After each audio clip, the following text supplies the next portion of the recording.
You are standing on a frozen beach in Northumbria. The year is 793. Dawn hasn't broken yet, but you can hear them. The creak of wooden hulls scraping against pebbles. The splash of boots in shallow water. The breathing of men who have crossed an ocean to find you. Your monastery, perched on this island, seemed safe yesterday. Untouchable. Protected by God himself. You were wrong. The first scream splits the morning silence. Brother Cuthbert, the old one who rang the bells for morning prayer, his voice cuts short. Then another scream. Then dozens. You run toward the chapel, but the doorway fills with firelight and shadow. A figure steps through, silhouetted against flames that shouldn't exist yet. In his hand, something catches the orange glow. Not a sword. Something else. Something that curves like a question mark, heavy at the end, designed to hook behind shields and rip them away from the men holding them. Which country are you watching from right now? What time is it where you are? Drop it in the comments, because for the next several minutes, you're not there anymore. You're here, in the blood and the smoke. And you need to understand something about the weapons these men carried. They weren't just tools. They were extensions of a worldview that saw violence as poetry and death as the ultimate negotiation. The Vikings who destroyed Lindisfarne that morning didn't arrive with superior numbers. They arrived with superior metal, with designs inherited from centuries of tribal warfare in Scandinavia's frozen wastes, where a poorly balanced blade meant death and innovation meant survival. What you're about to discover isn't just a list of weapons. It's the story of how 10 specific pieces of iron, wood, and ingenuity allowed a culture of farmers and traders to bring the most powerful kingdoms in Europe to their knees. This is the story of the weapons that made the Viking Age possible. The tools that transformed Norse seafarers into the nightmare that haunted medieval Europe for 3 centuries. And if you're someone who appreciates the darker, more technical side of history, the details that textbooks skip over because they're too uncomfortable or too complex, then stay with me. You'll want to see this through to the end. Let's begin with the weapon that defined everything else. The one that made the Vikings more than just raiders. Number 10. The Dane axe. The Widowmaker. Before the Dane axe, most European armies relied on spears and short swords. Close combat. Shield walls pressing against shield walls until one side collapsed from exhaustion. The Dane axe changed that calculation entirely.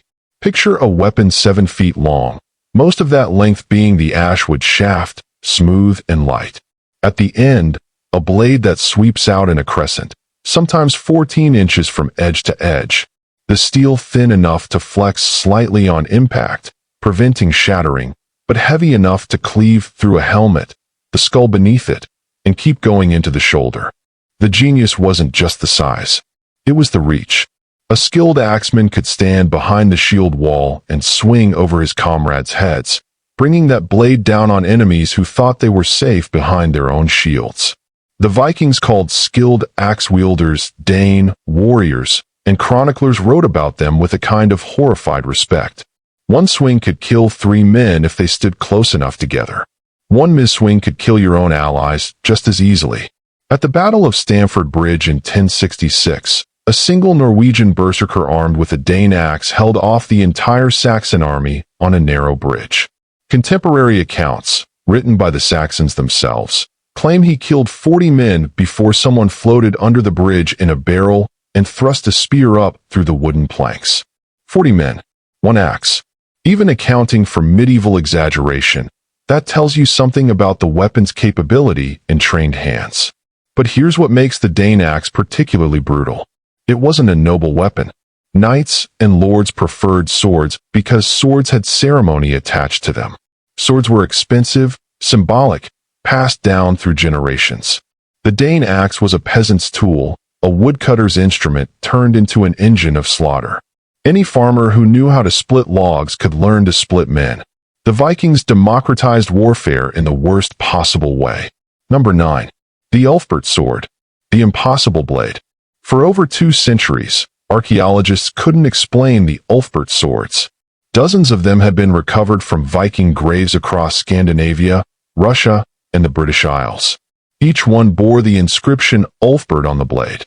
Each one was made from crucible steel, a form of high-carbon steel that shouldn't have existed in Northern Europe until the Industrial Revolution, 800 years later. The steel used in Ulfbert swords required temperatures of nearly 3,000 degrees Fahrenheit and a crucible process that removed virtually all slag and impurities. The result was a blade that was simultaneously flexible and incredibly hard. A blade that could bend nearly 90 degrees without breaking, then spring back to true. A blade that held an edge so fine it could cut through the inferior iron swords used by most European armies like they were made of wood. Here's what that meant in practical terms. In a shield wall, when two warriors locked weapons, the man with an Ulfbert could shear through his opponent's blade. Not deflect it, not chip it, cut clean through it. Then continue the swing into the now defenseless warrior's body. It was the medieval equivalent of bringing a rifle to a knife fight. Modern metallurgical analysis suggests the steel came from Asia, possibly from Persian or Central Asian crucible steel production centers, which means Viking traders were maintaining supply lines that stretched from Scandinavia to the Middle East, trading furs and slaves and amber for steel that would make them unkillable in battle. The logistics of that trade network, the thousands of miles of coordination required, the trust systems that had to exist for such valuable material to change hands. It reveals a civilization far more sophisticated than the savage raiders of popular imagination. But not every Ulfbert was real. Archaeologists have found dozens of fakes, inferior blades with the Ulfbert inscription stamped on them, made by local blacksmiths trying to copy the legend. Those counterfeit swords probably killed their owners, snapping in crucial moments, their wielders dying with the realization that they'd been sold a lie. Even the weapons had victims beyond the battlefield. Number 8. The Sikhs. The personal statement. Every Viking warrior carried a Sikhs. It was mandatory equipment, as essential as boots or a cloak. A single-edged knife, sometimes 6 inches long, sometimes 20, depending on wealth and preference. The blade was thick-spined, heavy, designed for both utility and violence. You used it to cut rope, prepare food, carve wood, and when necessary, drive it up under an enemy's ribs. What made the Sikhs uniquely Norse was its intimacy. Swords and axes killed at distance. The Sikhs killed close enough to smell your victim's last breath. Vikings believed that how you died mattered, that dying with a weapon in your hand guaranteed entry to Valhalla.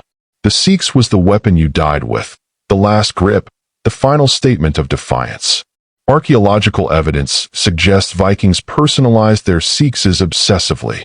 Carved handles depicting animals, gods, or geometric patterns. Inscribed blades with runes that served as prayers, threats, or the owner's name.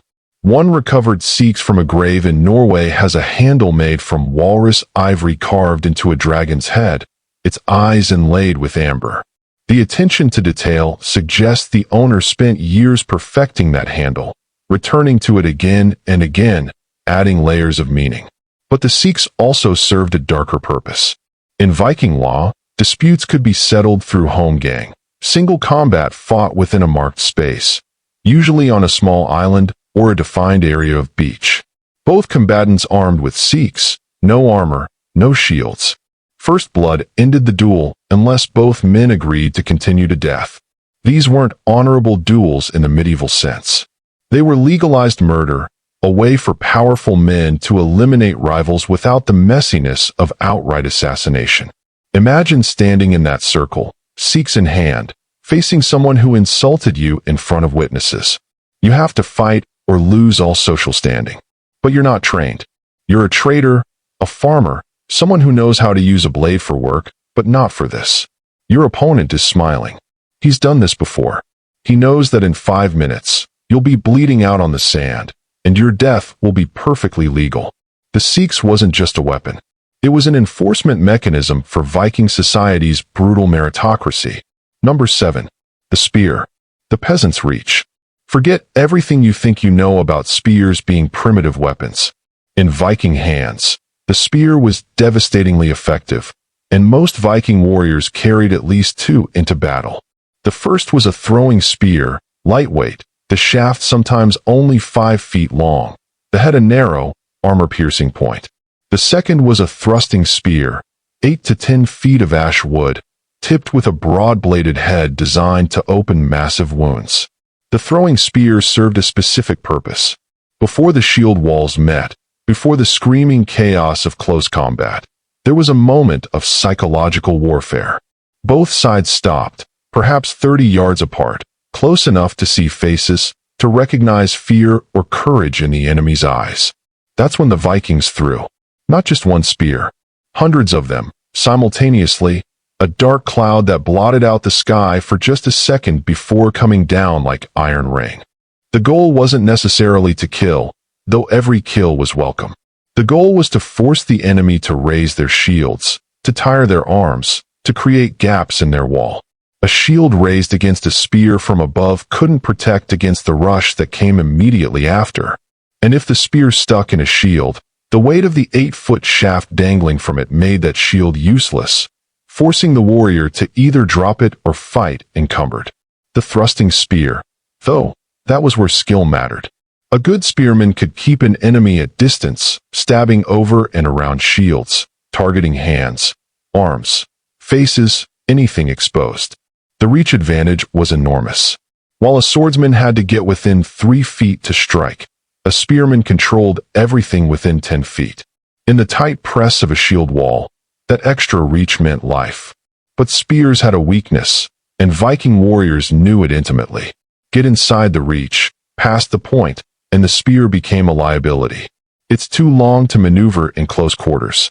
That's why Vikings trained in what they called closing the gap, explosive rushes designed to get past spear points before they could retract. Those rushes were suicidal. Most of the men who attempted them died with spear points in their chests. But the ones who succeeded, who got inside that killing zone, they slaughtered spearmen like cattle. Has anyone watching this ever trained with historical weapons? Drop a comment if you have, because there's something visceral about understanding these weapons that changes how you read history. The weight, the balance, the split-second decisions required. It makes you realize these weren't mindless barbarians. They were specialists in human destruction, refining their craft across generations. Number 6. The shield. The mobile fortress. The Viking shield doesn't sound like a weapon until you understand how they used it. Circular, typically 3 feet in diameter, made from planks of linden wood glued edge to edge. Linden because it was light but absorbed impacts without shattering. The front surface covered in leather, sometimes painted with geometric designs or animal symbols. At the center, an iron boss protecting the hand grip behind it. That boss, that rounded iron dome at the shield's center, that was a weapon. Vikings didn't just block with their shields. They punched. The shield boss, weighing several pounds of iron, driven forward with the full force of a warrior's legs and core, could shatter a jaw, collapse a windpipe, break a collarbone. And because the boss protected the hand behind it, you could punch with your shield without injury. In a shield wall, shields overlapped, creating a continuous barrier of wood and iron. But that wasn't a static defense.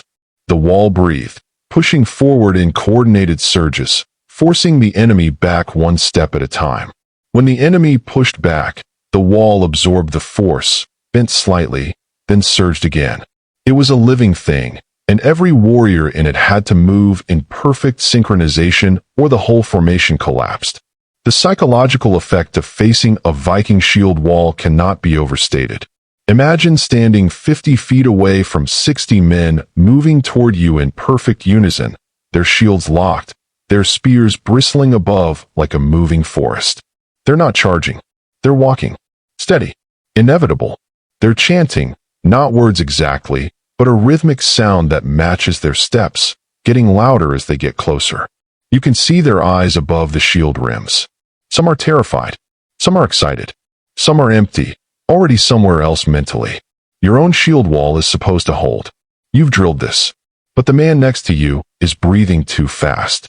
You can feel his fear. When the walls collide, it's going to be him who breaks first, and when he breaks, that's where they'll pour through. You know this. He knows this. Everyone knows this. And still, you have to stand there and wait. The shield also served another purpose that modern people rarely consider. It was a billboard, a declaration of identity. Vikings painted their shields with symbols representing their family, their lord, their gods. In the chaos of battle, those symbols were how you identified friend from enemy. They were also how enemies identified high-value targets. A richly decorated shield marked a wealthy warrior, someone worth capturing for ransom or killing for glory. Many Viking shields recovered from graves show signs of battle damage that was never repaired. Axe cuts, spear punctures, split planks. The warrior chose to be buried with the shield that kept him alive, damage and all, rather than a pristine replacement. That detail speaks to a relationship with equipment that transcended mere utility. These were objects that shared your survival, that took hits meant for you. They were partners.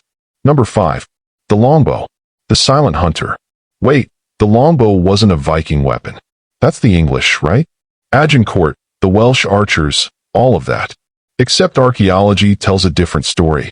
Viking graves across Scandinavia contain composite bows made from multiple woods laminated together, sometimes backed with sinew or horn to increase draw weight. These weren't the massive war bows of later centuries, but they were effective, and Vikings used them extensively for both hunting and warfare. The difference was doctrine. English armies massed archers in formations, launching volleys designed to blanket an area with arrows.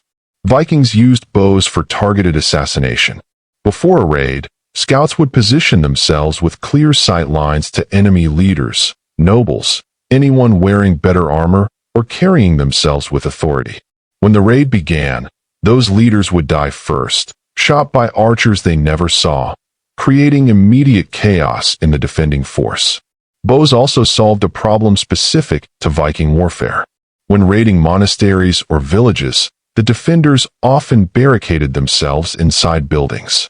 Setting fire to the structure worked, but it destroyed valuable loot.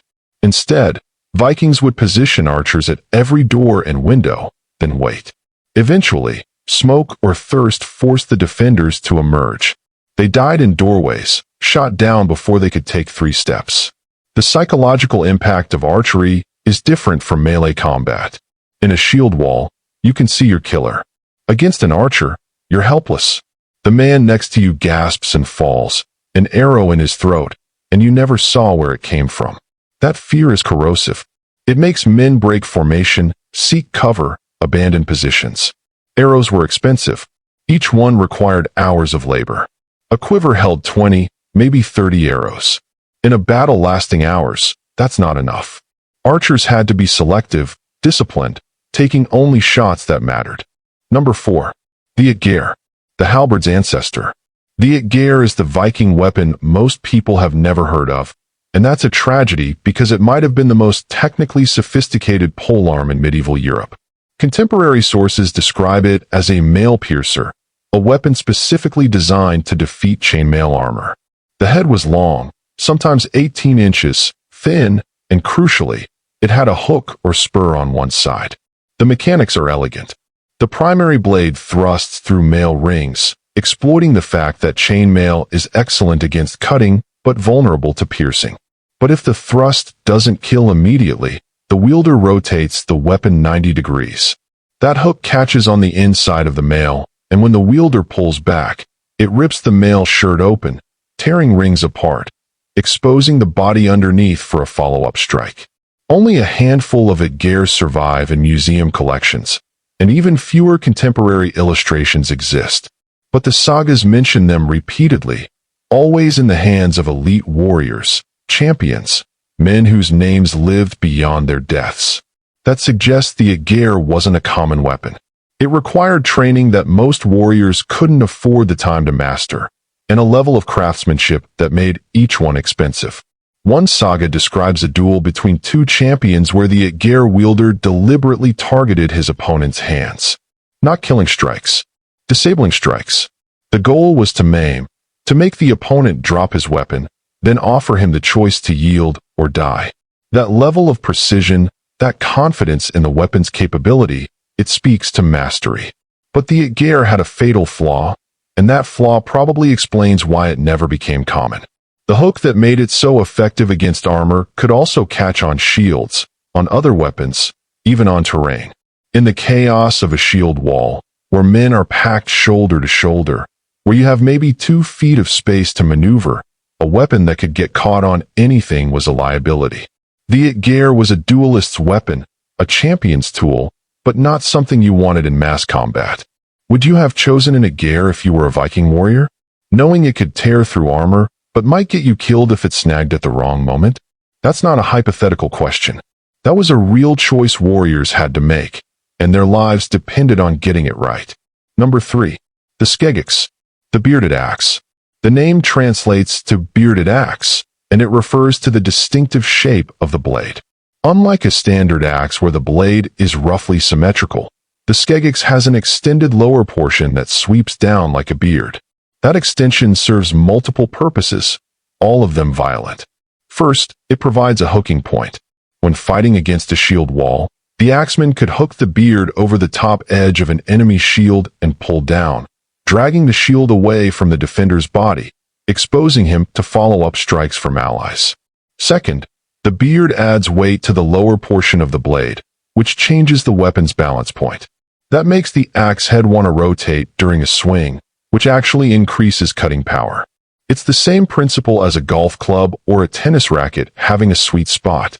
Third, and most brutally, the point of the beard could be used for thrusting attacks, stabbing over or around shields. But here's what makes the Skeggix truly Norse in philosophy.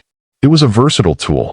The same axe that split enemy shields on the battlefield could fell trees for shipbuilding, could butcher livestock, could shape wood for construction. Vikings didn't separate civilian and military life the way modern societies do. Your weapon was your tool, was your weapon. That practicality, that refusal to waste resources on single-purpose equipment, that's deeply embedded in Viking culture. Archaeological analysis of recovered Skeggix heads shows evidence of repeated sharpening, sometimes so extensive that the blade is half its original size. These axes were used hard, maintained constantly, valued not for their appearance, but for their function. One recovered example has a crack in the blade near the eye where the handle attached, a crack that was repaired by drilling a hole at each end to stop the crack from spreading. That repair would have taken hours of careful work. The owner could have just made a new axe, but they chose to repair this one. That speaks to attachment, to a relationship with a tool that had kept you alive. The Skeggix also appears extensively in Viking art, carved into runestones, depicted in tapestries, included in grave goods. It was symbolic, representing not just military prowess but competence, self-sufficiency, the ability to survive in a harsh world. When Vikings carved a Skeggix on a memorial stone, they weren't just commemorating a warrior. They were commemorating a man who could build his house, fell his timber, and defend his family with the same tool. Number 2. The Skrammis axe, the Saxon killer. The Skrammis axe was a direct evolution from the Sikhs, but larger, heavier, with a blade that could reach 2 feet in length. While the Sikhs was a utility knife that could kill, the Skrammis axe was a dedicated fighting weapon that could occasionally serve other purposes. The name itself reveals its origin. Skrammis axe, the wounding knife, adopted from the Saxons and then perfected by the Vikings. What made the Skrammis axe particularly effective was its weight distribution. The blade was thick-spined, with most of the mass along the back edge. This made it front-heavy, which meant that once a swing started, it had enormous momentum. It couldn't be stopped or redirected easily, which was a disadvantage in some situations, but in close-quarters combat, when speed mattered less than raw power, that momentum could split shields, shear through helmets, break bones even through mail. The single-edged design also meant one side of the blade could remain relatively blunt, thick enough to be pressed against with your offhand to add force to a thrust. Vikings trained in a close combat technique where they'd grab the Skrammis axe blade with their left hand, use both hands to drive the point through armor, then release the left hand and drag the blade back, widening the wound. That technique required absolute confidence in your grip, in your pain tolerance, because holding a blade hard enough to add force to a thrust meant cutting your own hand. Vikings wrapped leather around their palms before battle, but blood still flowed. The Skrammis axe appears in grave contexts almost exclusively with warriors who show signs of extreme combat stress on their skeletons. Healed fractures, embedded weapon fragments, bone spurs from repetitive strain. These weren't occasional fighters. These were men who lived in combat, who survived battle after battle, whose bodies were maps of violence endured. They chose the scramasax because when everything else failed, when shields were broken and swords were lost, the scramasax was the weapon that kept them alive long enough to see another morning. But the scramasax also had a social dimension. In Viking culture, blade length was regulated by law in some regions. Common freemen could carry seaxes up to a certain length. Nobles could carry longer blades.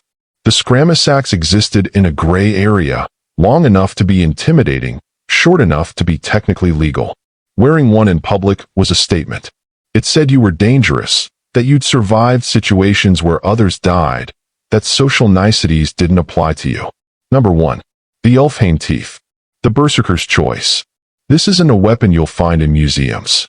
The Ulfhane, the wolf coats, were Viking shock troops who fought in altered states of consciousness. The sagas describe them biting their shields, howling like wolves, fighting with ferocity that terrified even other Vikings. Their teeth weren't metaphorical weapons. Archaeological evidence from Viking graves shows individuals with teeth filed to points, deliberate modifications that would have been agonizing. In close combat, when weapons were lost, some men bit. They went for the throat, the face, anywhere flesh was exposed.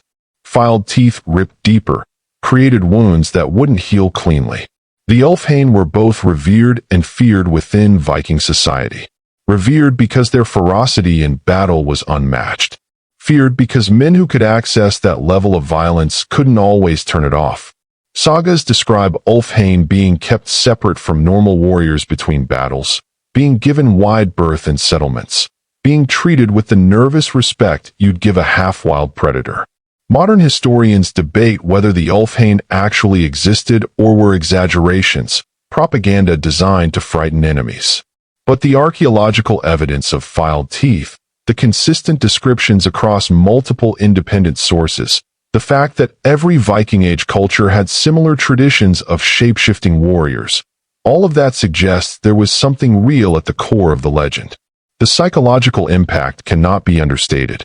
Imagine you're a Saxon farmer conscripted to defend your village. You've trained with a spear, sort of. You understand the basic idea of a shield wall. And then you see them coming.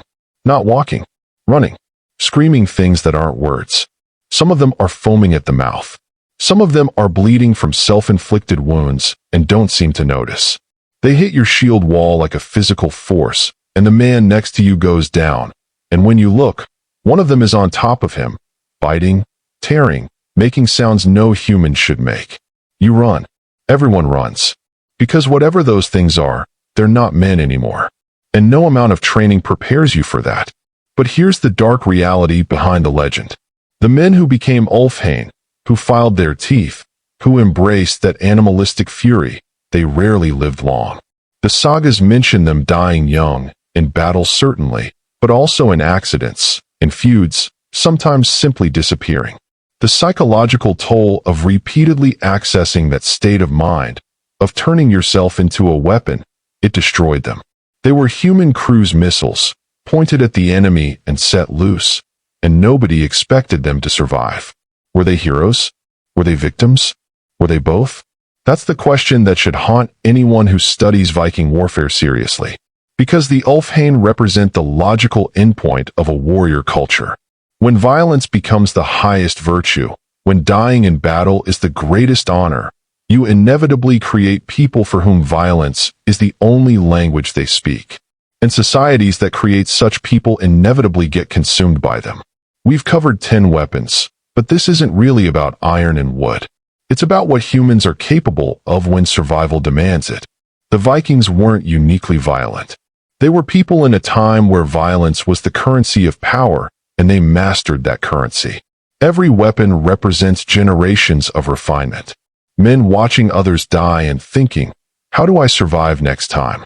Fathers teaching sons not just technique, but why balance matters, how wood grain affects durability, which steel holds an edge. That knowledge was bought with blood. The Viking Age ended not because these weapons became obsolete, but because the political landscape changed. Scandinavia converted to Christianity, integrated into European power structures, developed economies where trading beat raiding. The weapons became museum pieces, symbols of a time when combat skills determined survival. But the lessons remain. Study Viking weapons long enough, and you start to understand that warfare isn't about bravery or cowardice. It's about tiny advantages compounded over thousands of encounters. A blade that's slightly better balanced. A shield that's 3 pounds lighter. A spear point that's 2 inches longer. These marginal improvements, multiplied across an army, across a generation, across a century, they determine which cultures expand and which cultures get erased from history. If you've made it this far, if you've stayed with me through the blood and the iron and the unflinching look at what our ancestors were capable of, then do me a favor. Subscribe. Not for me, but because understanding this history, really understanding it, makes you better equipped to understand the world you live in now. The same dynamics that drove Viking expansion still exist. Resources are still scarce. Power still flows to those willing to use violence. The weapons have changed. The fundamental equations haven't. And here's a final question for you to debate in the comments. If you could have any one of these weapons, which would you choose? But more importantly, what does your choice say about how you understand warfare? Because this isn't really about which weapon is coolest. It's about what kind of fighter you'd be if survival demanded it. Are you the shield wall soldier, finding safety in collective action? Are you the Ægir duelist, betting everything on skill? Are you the Ulfhane, willing to destroy yourself to destroy the enemy? Your answer matters. It reveals something true about who you are. And if you found value in this deep dive into the weapons that changed history, share it with someone who appreciates the darker, more complex aspects of the past. We'll be back with more stories that textbooks won't tell you, more truths that make people uncomfortable, more history that refuses to be sanitized. The Vikings are gone. The weapons remain. And somewhere in that gap between the object and its original purpose, we find the truth about what makes us human. The capacity for both creation and destruction. The ability to turn tools into weapons and weapons into tools. The reality that civilization is just controlled violence. And the moment that control slips, we revert to the same calculations our ancestors made on frozen beaches 1,000 years ago. Thank you for watching. Now go forward and do something with this knowledge.